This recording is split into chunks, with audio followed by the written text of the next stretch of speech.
Yo, that could be your new like Cinco de Mayo, but Juneteenth, because nobody really adopted that date. You gotta And acknowledge it, man. You gotta acknowledge the roots of everyone. yeah, And I acknowledge it. That's why I got South Africa in the back of my back tatted on me. You gotta mm, remember the roots, bro.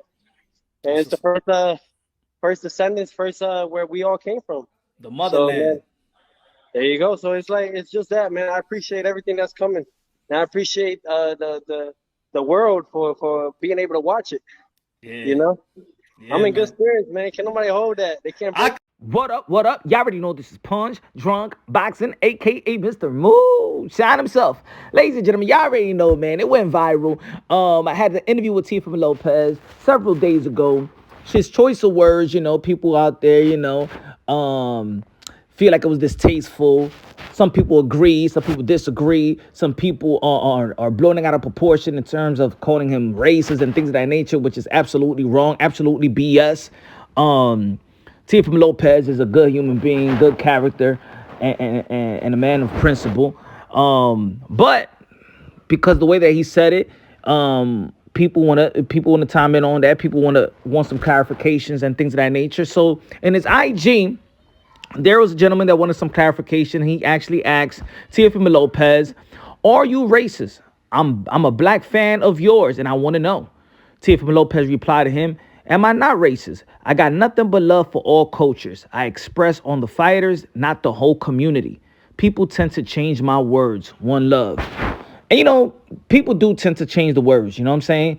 There's people in this community that probably don't like Teofimo Lopez and want his words to be worse than what it really what it meant, or things of that nature. You know what I'm saying? Of course, he feels undervalued. He feels underappreciated because Teofimo Lopez is probably the youngest fighter. I'm talking about of this era, that's been risking it. I think he's risking the most. I think that when he fought Richard Comey, then back-to-back champions, beating Lomachenko at the time that was regarded pound for pound, 1, 2, 3. You could flip it around, and it was a unification bout. He took that risk, the type of risk that Gervonta Tank Davis team didn't want to take on a Lomachenko. Didn't feel like he was ready to face a Lomachenko, and Teofimo Lopez stepped up to the plate. Right? He was the underdog. You feel me? And you already know he became lightweight king. And of course, he took that defeat from George Kambosos in the Hulu Theater and things of that nature. And people got to understand the reason why he took that fight was because he felt the reason why he took a purse bid is because he felt undervalued by his promotional company at the time, and which he's still under top rank. You know what I'm saying?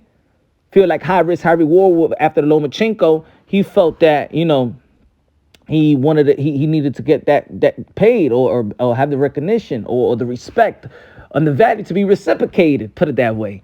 But it is what it is. He's going to be fighting Josh Taylor June 10th, one of the biggest fights in the sport of boxing. I believe is the biggest fight, the biggest risk taking of the sport of boxing as well. We're accustomed to Teofimo Lopez doing that. We never have to ask Teofimo Lopez whether to build a fight or fight the toughest fight, because he does it. He fills the voids of the frustration of the boxing fans, those fans that say that fighters nowadays don't risk it, that fighters nowadays don't challenge themselves. We have no problem with Teofimo Lopez doing that. So, Teofimo Lopez, I think is being misunderstood, and he's frustrated. And maybe when you're frustrated, you say things that probably maybe say it in a way that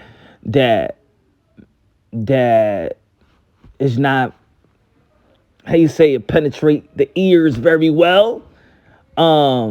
People may say, man, we understand you, but we could have worded it a different way. At the end of the day, in my opinion, he got his opinion. He understands his value, and he don't want to be undervalued. There's some frustrations there. And I believe that he has the right to express his feelings. I don't disagree with him, in my opinion. But it's his opinion. Other people could have their opinions. I believe that Teofimo Lopez just need to focus on this biggest fight with Josh Taylor. Probably harder than the Lomachenko fight. Just focus on the fight, win the fight, be back in the mountaintop, and everything gonna be all right. That's it. Just win. Wins cures everything.